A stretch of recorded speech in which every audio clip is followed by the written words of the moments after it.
Hello! So, andito na naman ako para mag-explain sa inyo.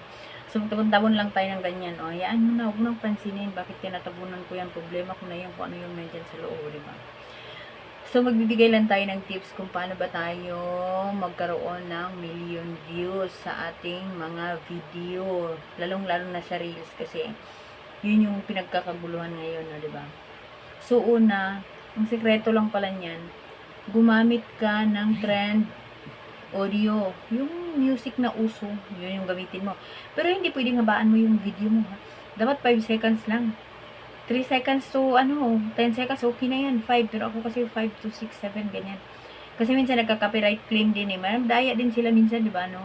Pag nakikita nila na babiral yung video mo, tas anuhin ka nila, lalagyan ka ng, okay lang sana kung hatian sa kita eh. Hindi eh.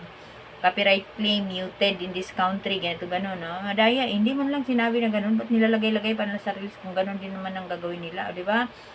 Tsaka isa pa, engaging dapat yung content mo na unang tingin pa lang nung manonood, ma-hook na niya yung attention mo, di ba? Yung iniisip niya, ang ganda siguro nito, gano'n. Yung sa una talaga, ibigay mo yung hilig, yung gano'n. Ibigay mo yung todo mo. Tapos, pagdating pala dun sa dulo, na, yun lang pala, o yung parang bitinin mo sila. Ganun yung mga discarding malupitan dyan sa bagay na yan. Kaya ganun yung nangyari sa akin. Kaya nag-viral yung 3 kong video. O, nakita niyo yung video ko, 2.1 million. And then, yung kasunod, 1.1 million. So, may kasunod na naman kahapon, nag 1.3 million tayo. So, 3 na yung, viral na video natin. So, sana, pimus-pimusan na ang peg, pero hindi naman. Kung ano nyo ako nakilala nung nag-start ako, ganun din naman ako hanggang ngayon. So, willing tayong magturo kung ano yung mga bagay na dapat natin gawin. Basta huwag kalilimutan, ha, na pag dumalaw kayo sa bahay ko, dumalaw kayo sa kung saan ninong bahay, mag-iwan kayo ng bakas, manood kayo, hindi pwedeng pinanood mo lang. Tapos, iniwanan mo na, wala ka man lang iniwan. So, paano ka namin mababalikan? O, diba? So, dapat talaga tatapusin mo yung video para naman magkakaroon ka rin ng party sa buhay ko. Charot, ano yung pag-ibig. So, ganun lang kasimple. Gumawa ka ng engaging na video. Tsaka, yun yung lagi yung tatandaan, ha, para hindi kayo magkaroon ng unoriginal content. Dapat yung video na ginagawa nyo is original na sa inyo talaga, ha. Hindi pwedeng mamunguha lang kayo sa ibang platform kasi post ninyo, sa inyo. Darating yung panahon na makikita kayo na hindi talaga yan sa inyo.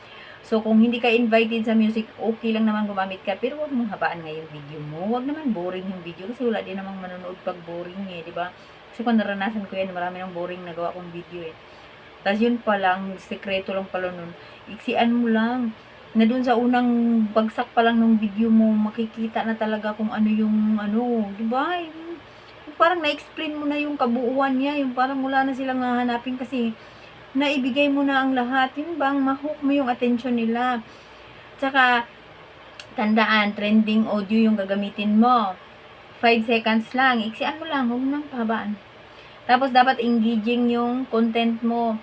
Siyempre, dapat marunong ka rin makisama doon sa mga kasamahan mo.